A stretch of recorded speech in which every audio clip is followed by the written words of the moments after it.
thinking a little different than some of the rest of these cats to be MCing, you know what I mean? Let's get deep. Deeper than Atlantis, deeper than the ocean floor traveled by the mantis. Deep. Deeper than Atlantis, deeper than the essence of truth and the answers. Hi everyone, my name is Frida Tay, and I'm a youth leader at SBU. I go to Manhattan College, I'm a junior now, and welcome to the teaching or the panel about climate justice. So, do you guys want to start introducing yourselves? So first of all, tell us your name, the school that you come from, and where you live in the neighborhood. My name is Brittany. I go to Bronx Community College, and I live in South Bronx and National. Hi, my name is Brandon. I came from Lehman High School, and I live in the Bronx. I work with Friends of Brook Park. Hi, my name is Isaiah. 16. I go to Pablo Neruda Academy.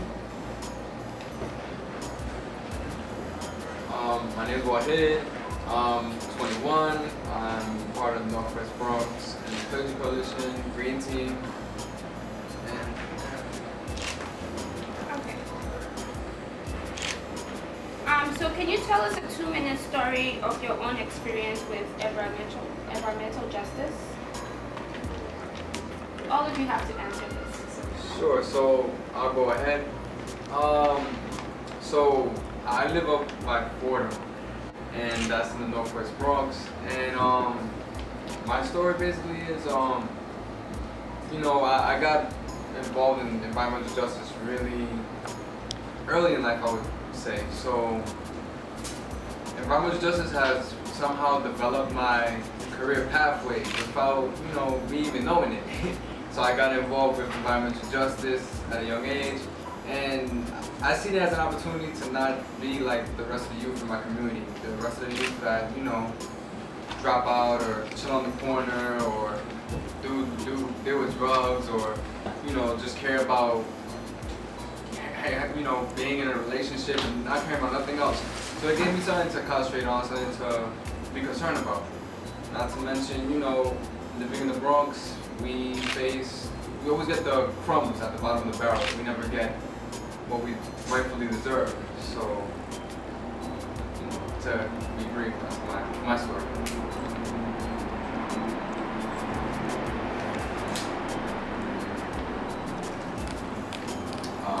Well, like I mentioned, I'm Brandon. My story starts kind of by mistake. I wasn't really into environmental things at all, and I was just looking for a summer job, and I was introduced to this garden, and I really loved it there. I saw a lot of different things that were happening in my community that I wasn't aware about. Somebody mentioned Fresh Direct.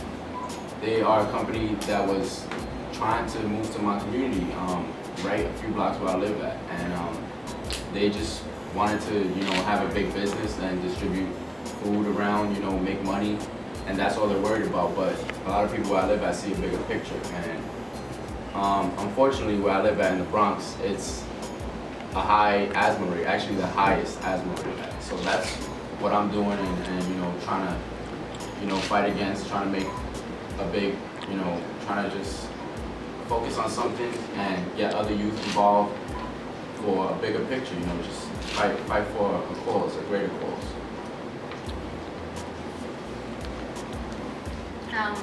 I went to elementary school right down there in the PS 86. And then they transferred me over to this school that was supposed to be one of the best middle schools for public, and it was called Police Academy. And I went to the school for 2 years because that school ends up in Ensign's Experience. And I was in the school and I went there for 2 years. And I never realized that there was a power plant right across the street from the school. I never realized it. So fast forward, I started doing Global Kids, and I do Global Kids, and I'm looking at it and I'm thinking about it, and I'm like, wait a minute, this is not okay. Why did I go to school across from a power plant? Like, how is that safe for like kids? And I did Global Kids for 4 years. I never stopped going. I'm 20 now, and I started when I was 14, and they still have to deal with me, which is great. But so last semester I did an internship at Global Kids with their human rights activist project where we tried to get climate education to be mandated in all schools. For the record, I went to high school for environmental studies, so high school for environmental studies. So we did that, and we pushed forward a lot because we kind of like, we really wanted this to be something that other kids should be experienced and should learn. The city council actually introduced it in August, right? Yeah. So we had to do this whole rally in city hall, which was really cool, and I got to like reach out to a lot of the city council members, which I've never done before. So I got to like email them, and then be rejected, and then somebody actually wrote back, and I was like, yes. So yeah, it felt cool. Yeah, it's just fun. I just enjoy environmental justice, and I think it's something that's necessary. And the fact that it should not be normal to be allowed to like go to school next to power plants or live in anywhere in these areas where it's just dirty. Like that should not be normal, and it should not be okay, and it should not be accepted, and it should not be a part of a child's life where they're like, oh yeah, that's there, and they don't even know what it is. Like they're not allowed to make the decision to go to school there or know that that is a risk that they're disposed to them. So I just don't think it's fair. That's right.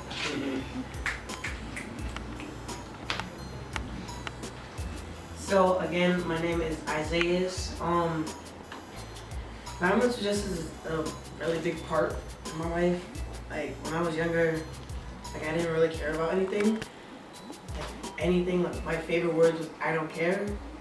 And then like my mom, we started doing volunteer work, and we did a cleanup, and I actually really liked it.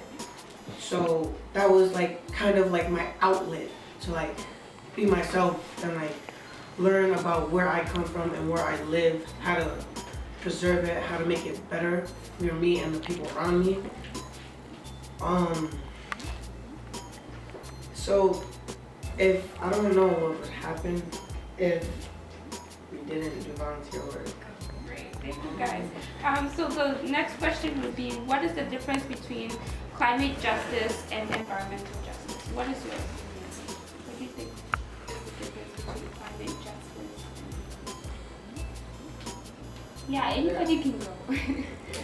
So the difference between environmental justice and climate justice is environmental justice really focus on where you live and like what's going on in your community, what you need, what you want more to see. Climate justice is more towards the weather and what we should do to make it right. Like it's like summer's over and now it's getting hot. So that's really more towards climate justice. Environmental justice is like I want more health opportunities. I want more job opportunities, to see more parks in the neighborhood, to see more recreational centers. That way my kids aren't just hanging out doing nothing. I don't have kids. Yeah, so that's like the difference between climate justice and environmental justice. Do you guys have contributions? I didn't know there was a difference, honestly. You just treat the earth the way you want it to last, or the way you want it to be maintained.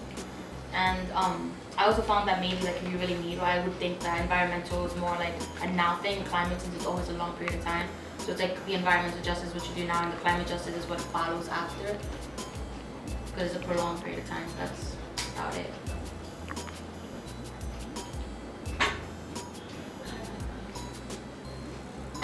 But that was good. I definitely agree with her. Does race have anything to do with environmental justice? Oh, well, Sorry. Yeah. Well, go ahead. I'm so sorry. Actually, I have like this race and ethnic relationship. I'm in class and everything, and I have this whole like pipeline, and I just race gets me because I feel that when you're like a minority, you're given the scraps.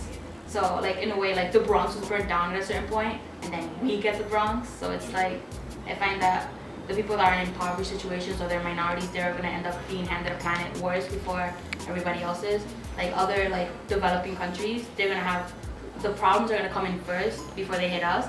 But then when it comes here, or like in a more bigger impact, it's gonna hit us the most. And like when Sandy came, the housing projects were hit hard and nobody cared. It's like they were left with no food and like water rising to the top, and it's just Like that's why they treat us in that way, which is very odd because of our race. And there's like an extreme relationship, and it's very sad and a bit just unfair. Yeah, and it's White speaking. Just to also feedback to what she said. Whenever you look at people who do for the environment, it's always white men, right? for the majority of the part. So whenever it comes to environmental justice, people of color are not really involved. So we gotta force our way in there. We gotta force our way in there. And also another part is that similar to what you said, it's always areas of people of color that always get the scraps at the bottom of the barrel. That they never get what they rightfully deserve. They're always looked past. They're always put to the bottom of the list. So race definitely has a huge part to deal with that. This is Brandon again. I would agree with the last two people who spoke. I think race ties into environmental justice a lot. Like what they said about the Bronx and where we live at. A lot of times we see a place like the Bronx or a low-class community in Brooklyn, just make an example. We see that they have a lot of things going on in those communities. For example, like I said in the past, the Bronx has the highest asthma rates. That's not by mistake. And I think a lot of times we see white communities, no disrespect to white people, it's not your fault, it's about money, and those communities have the best health rates and the best schools and the best libraries, the best everything, and I would like to see that where I'm at. That's why I do this, and that's why everybody where I'm from does environmental justice. But I think climate justice is more about it's globally. It's more about the weather and what's going on globally. So everybody really is, engaged in global justice together. I mean, climate justice together. So, Race has to do with both parts. I feel like more to environmental justice, because not only are we get the scraps, we're also targeted by people in power. So as Brendan said about the schools, that our schools are not that good, so they have a school to prison pipeline, which basically gets us ready for the prison system. As you can see now, we have a whole bunch of metal detectors, bars on our windows, and like, that's not a school. I don't feel comfortable walking into school. I feel like I'm really in jail. You tasted that much food? Nah.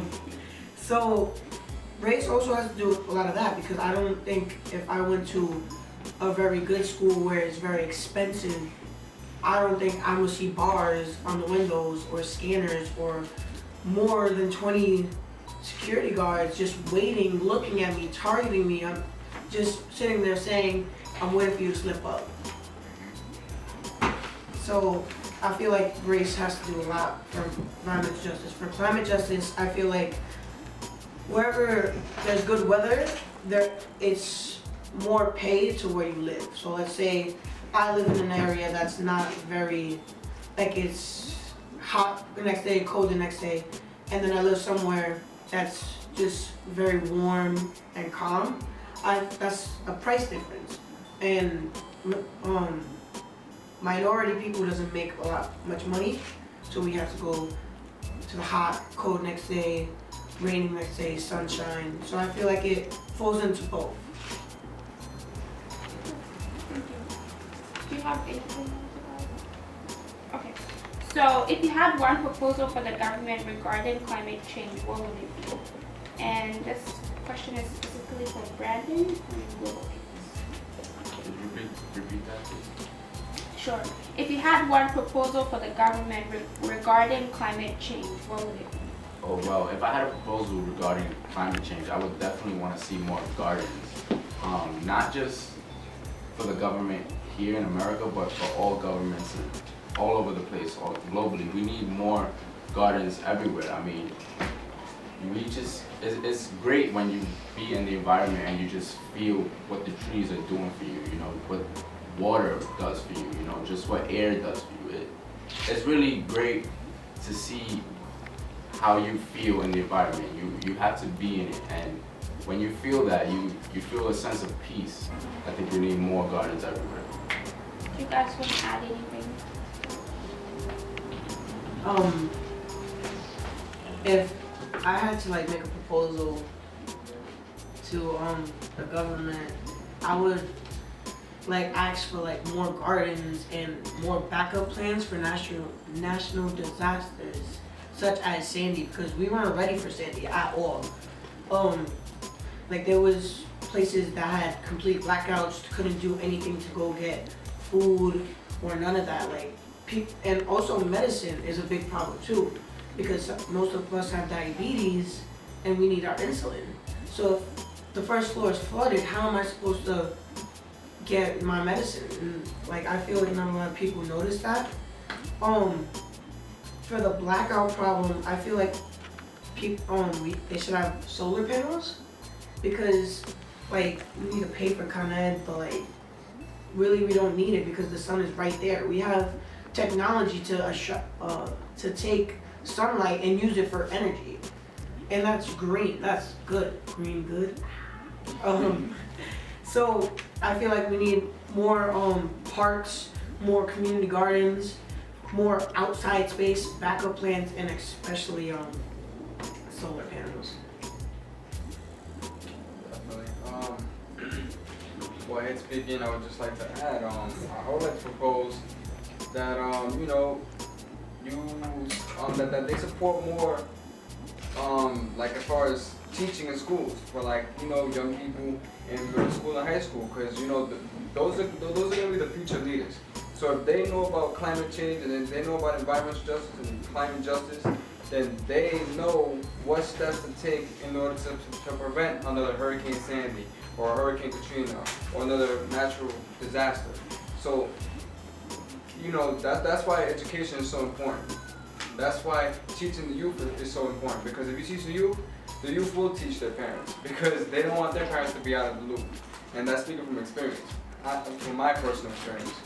So teaching the youth is very important.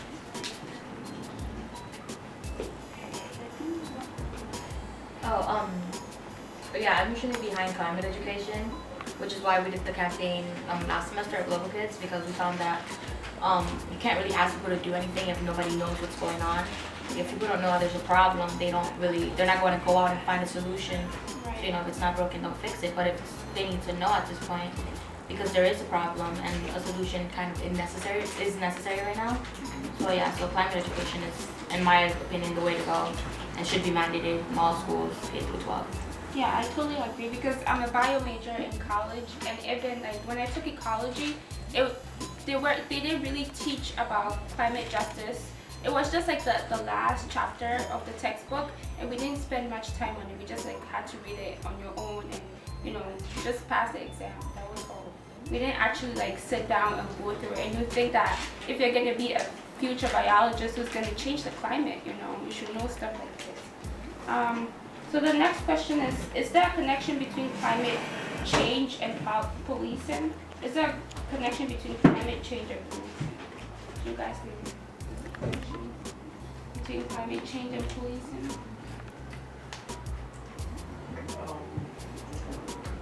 Other than it being really hot, and when it's really hot, people tend to get more of a short fuse.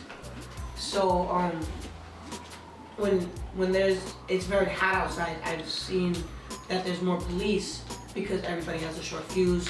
They'll snap easily. Conflict would pop up, and that's the only way I see they're connected. I don't see any other way. I would like to add,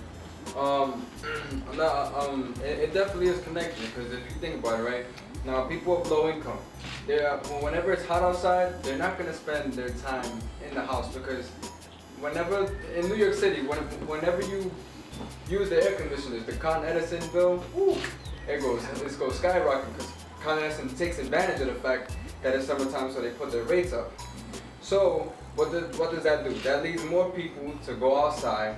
That leads more people to play in the fire hydrant, to cool themselves off in the fire hydrant, which means there's going to be an excuse for police to bother people that's outside. The more people that's outside, the more police that's going to want to be out there so they can catch their quota.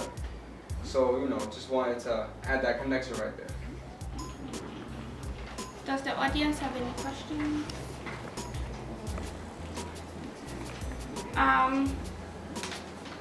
So the next question is, what is one crime against the climate that you commit?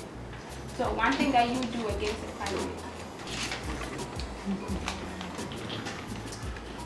I think one thing that I do, again, one crime that I commit against the climate would be probably using public transportation or driving in cars. And I honestly don't know a solution to this. This is a problem that I struggle with a lot, and I actually thought about walking or riding bike to work and to school every day, just to help out the climate. And I honestly would like for the government and I honestly globally, people to start thinking about this. Start thinking about plans that we could stop this, because I'm pretty sure, like, I don't know the numbers exactly, but I'm pretty sure that a lot of the pollution is coming from trains and cars that we use every day. And I'm almost positive that everyone in this room and probably on this block right now has gotten into a car at least once a week. There's honestly no way that most of us can escape this. So we need to find a solution for that.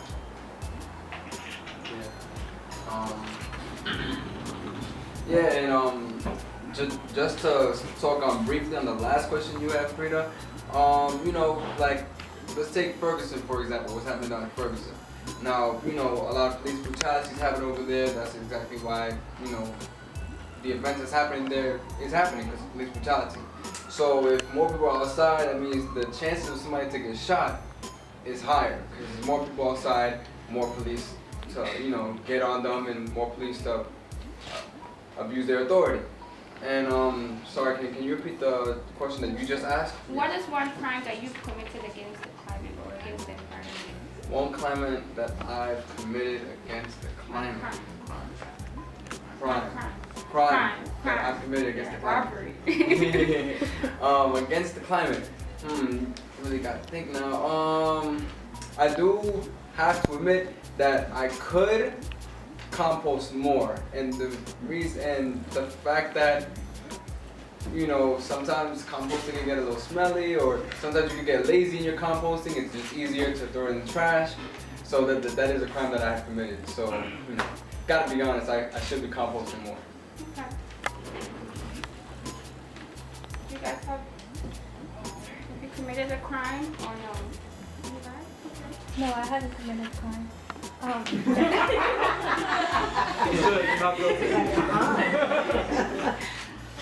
But I just wanted to add for the question about the police and the climate. It's not even so much that when the weather gets hot, people are out, but as they established before in other questions, the areas that get heavy police are areas that are heavily impacted by the climate. Right. So like these areas don't have a lot of resource and stuff, which leads to a bunch of social economic problems, which brings in the police. So it all ties in, and that's my comment. You want me to There's a seat.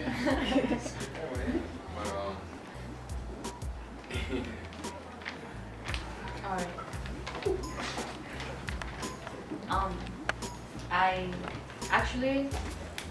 I don't use plastic bottles. I actually have a bottle in my backpack, and I have another one. So, but problem with me and plastic is the bags.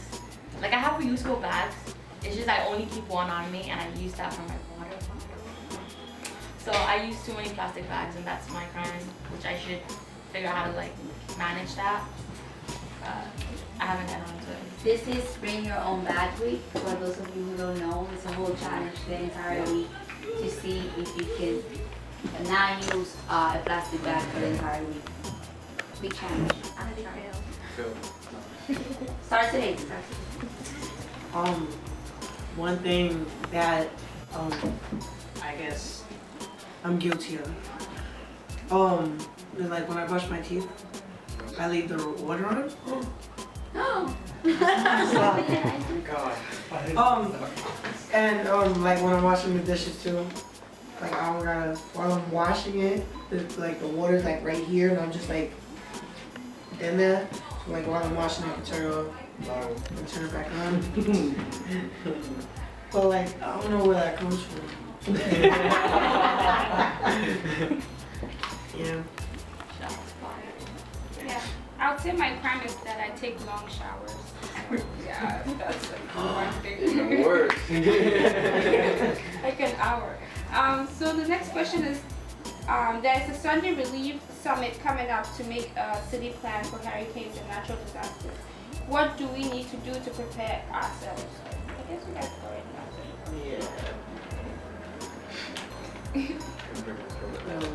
Okay. The next question, how can the People's Climate March make a difference in the long term? So how can it change the work that we are doing in the Bronx, or how can it change our lives? Can I make a comment on the last question? Can you repeat that? Which one? The one The last about, One of each. there is a Sandy Relief Summit coming up to make a city plan for hurricanes and natural disasters. What do we need to do to prepare ourselves? So what do we Right. I think something we need to do to prepare ourselves, and I'm talking a lot about gardens, I'm sorry, but I think we should really implement rooftop gardens. That's something that will really, like he mentioned, we have old people, elderly people who can't get to their medicine or can't get to their appointments, whatever the case may be.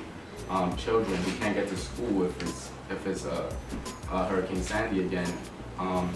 But with rooftop gardens, we can completely prevent that, and we could provide food, we could provide, jobs for people if they can't get to work, whatever the case may be. But that's something I think we should really look into. I would say you gotta keep constant pressure on your elected officials, because if they have funding for all these other third party cares that they care about, why won't they put proper funding into a natural disaster that can affect their whole city, can affect their whole economy?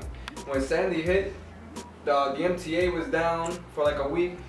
People were living without power. So these are life necessities that we need to live by every single day.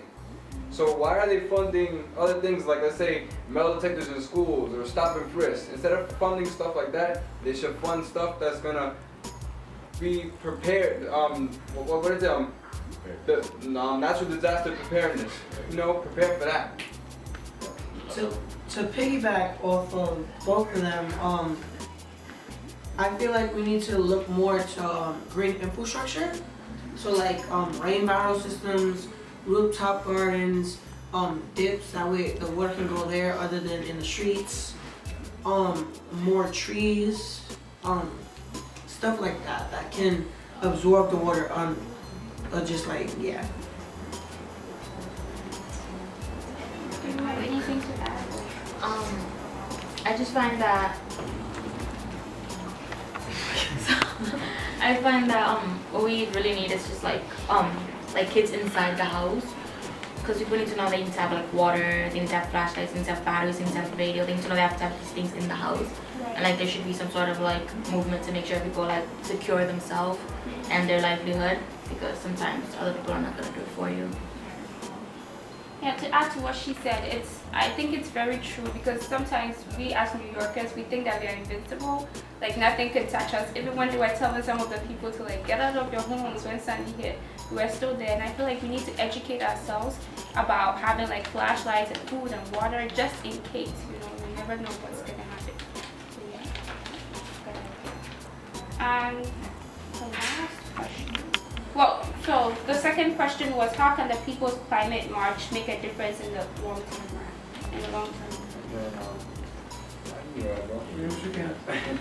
Go ahead. You had something first. Who wants to go first? Oh, bro. So if I feel like the climate Justice March, if we have a really, really, really big turnout, that it would catch the local officials' eyes, and it'll be also an eye opener to them. Like, we're not like BSing about this. This is what we need to do. And for you to be in power and not help us, we helped you get where you were now.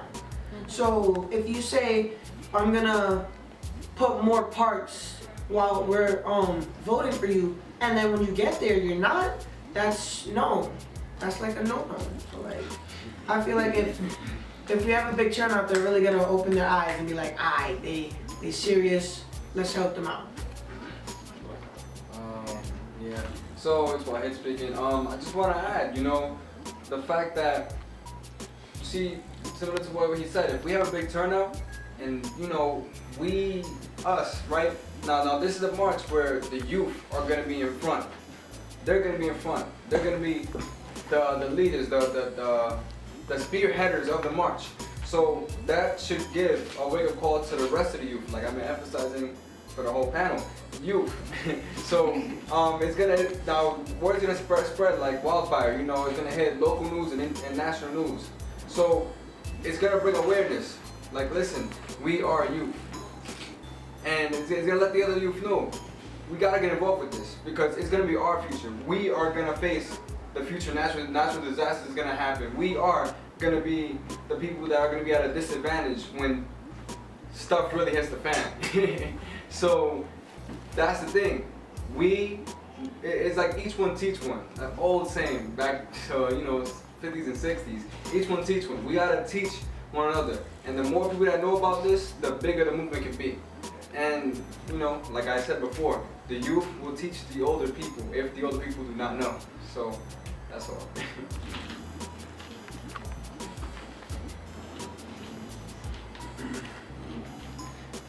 Oh, wow. I'm sorry, you guys. Okay, so this march is very important because we have to show that we care, because this is one of the biggest issues that we are going to have to face. It's something that is not only United States, it's the world. So here in the United States, we're a country that is founded on the principle of democracy, which is allegedly, according to, and I might misquote Lincoln, a government by the people, for the people, more people, or something like that. So we are the people, and we have to tell them what we want. Like the people that are in power in our country, as in Congress, who at the moment are doing nothing, they get our power, like we validate their power. They're nothing without our voice. So this march is basically, we don't have like millions of dollars to be like getting lobbyists, like the oil companies to, so what we have is what's supposed to be more important, which is our voice, which is our vote. And so basically by having a big turnout in this march, we're showing them that this is what we want, this is our voice, and it's like our political currency in a way, because this is what we want to vote for. So, yeah. Nice. And excuse me, guest from the audience, what's your name? Hi, I'm Issa. Issa, okay.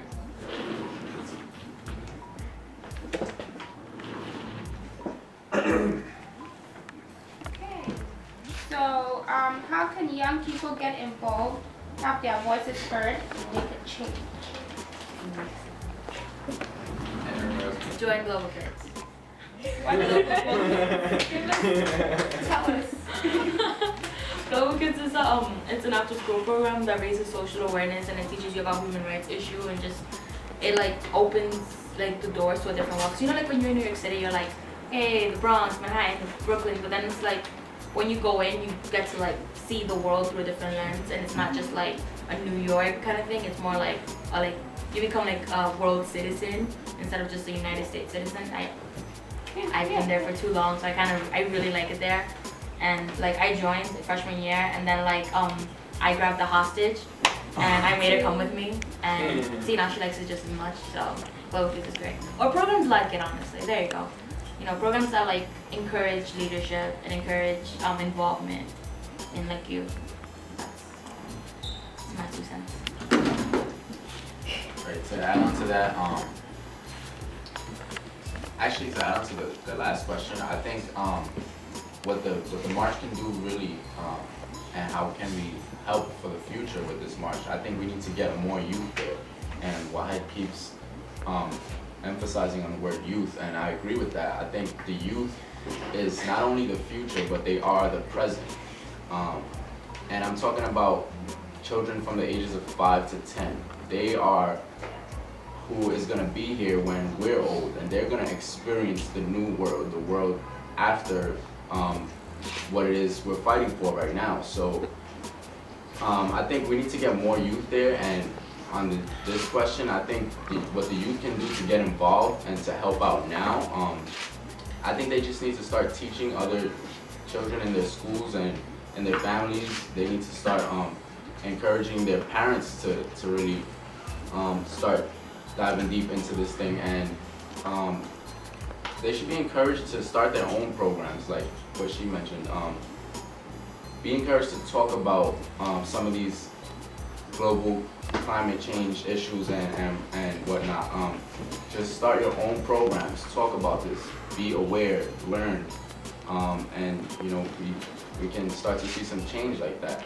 Like I said, youth is not only the future, they are the now. Yeah, so like we all live in the Bronx, so I'm gonna address the Bronx because that's my environmental justice, what I see in my perspective, my perception as far as the Bronx. So in the Bronx, highest asthma rates in the country. Everybody in this room pretty much knows that. So what is something as a young person in the Bronx can do to prevent that?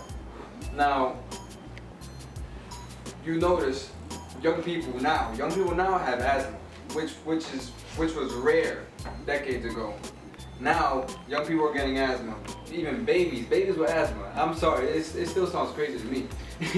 So, how to get involved? Now, the city's outlawing a very dangerous oil, number 6 oil. Now, this oil releases, what's the word? Excuse me? No, greenhouse gases, yes. But, no, it's another word I'm looking for. Particulate matter? Particulate matter, there we go. That's the word. Yeah, so it's releasing particulate matter, which is extremely dangerous for the environment. Which, people inhale that, and that's one of the main causes of asthma. So, youth can actually come to Northwest Bronx and ask, listen, I want to get involved in environmental justice. I want to help reduce asthma rates in my neighborhood, in my area, in the Bronx. They can come and say, listen, I want to do that. But the thing is, how, right? No, it's simple. There's this company called Tri-State Biodiesel. Tri-State Biodiesel, they go to stores, they pick up the cooking oil, they transfer it over to heating oil, and they pass it on to businesses and buildings that want to burn cleaner oil. And it's very simple, it's virtually the same cost, and I mean, it's virtually like almost 100% clean. So there's no reason why people shouldn't get on board with that. So young people should get involved in that because that's what some young people did this summer from Homestead Community College Now program. They did that with us this summer, and we are continuing that campaign, and we want to make it a huge campaign where we make it, all year round. I work at a site that does environmental justice that get kids aware. There's programs, and that goes back to the recreational centers. Recreational centers are also an outlet of what's happening in the community and worldwide. That's some ways that kids can get involved. Another way is just turn on the TV to the news and be like, so there's something happening in Ferguson. This is what's happening. Oh wow, that's actually pretty an eye-opener. Let me go on the internet and look it up. That's another way that kids can get involved. So, I'm sorry, that's really weird to say because I've been hearing that my whole life. Alright, that's pretty weird. So this question goes to everyone, the panel and the people in the audience. What is one act you pledge to save the earth? So one thing that you pledge to save the earth. Anybody from the audience want to volunteer? We started a program on my block. It's gonna be 4 years now where we adopted the trees. So we work with young kids, you know, as young as like 5, 6, and they just volunteer and they come out and we water the trees once a week between May and October, and we teach them how trees are important with rain harvesting and, you know, to be able to catch the water before it gets into the sewers. So, you know, it's just a nice grassroots level way of touching people in the community and getting them involved, you know, at a very low scale. And then, you know, from there, once they like what they're doing and, you know, the older ones, we get them involved in other volunteer work. Piggybacking off that, that's my mother. So, I'm sorry, can guest from the audience, can you please say your name? Oh, Milka Martel. Okay, alright, thanks. Yeah, so that's my mom. To piggyback off of that, we do a whole bunch of tree care and show the youth in Virginia Avenue, where we are, like in Parkchester mostly, and they love it. If like one summer, our neighbors, some of the kids knocked on our door and asked us, "So are we watering the trees today?"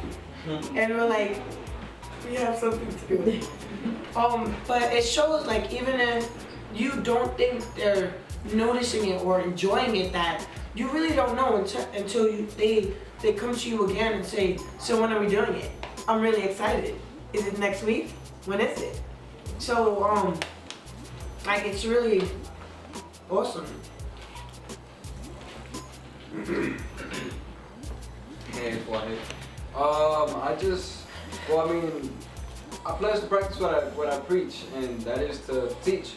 You know, I promise to always teach the youth and let the youth know about environmental justice, climate justice, and, you know, all the issues that's happening in the world, environmentally and climatically speaking. Because I'm not even sure if that's a word, but yeah. Because you know, it's now it is. Because it's the truth, you know, and, you know, I'm not gonna, you know, I do pledge that, because I mean, I'm just not gonna sit here and be like, the youth this, the youth that. No, it's the truth. And I mean, I've been doing it, I'm gonna keep on doing it, because, you know, every day you do learn something new. And when you do learn something, it's your responsibility to teach it on, because it's the responsibility of the knowledgeable to teach the unknowledgeable, you know. So always teach, and that's what I pledge to do. Because the youth out there, you will be surprised who doesn't have that responsible figure that they need to follow. You'll be surprised. So, you know, you always gotta lead by example, because you don't know who's watching you.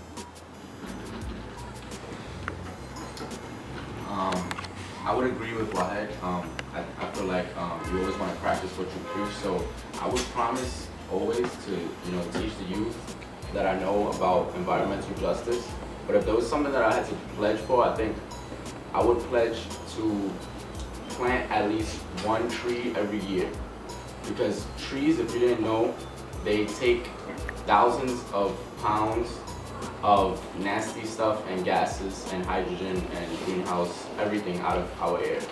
So one tree makes a big difference. Obviously, we don't have enough. So I would like to add more trees as long as I live.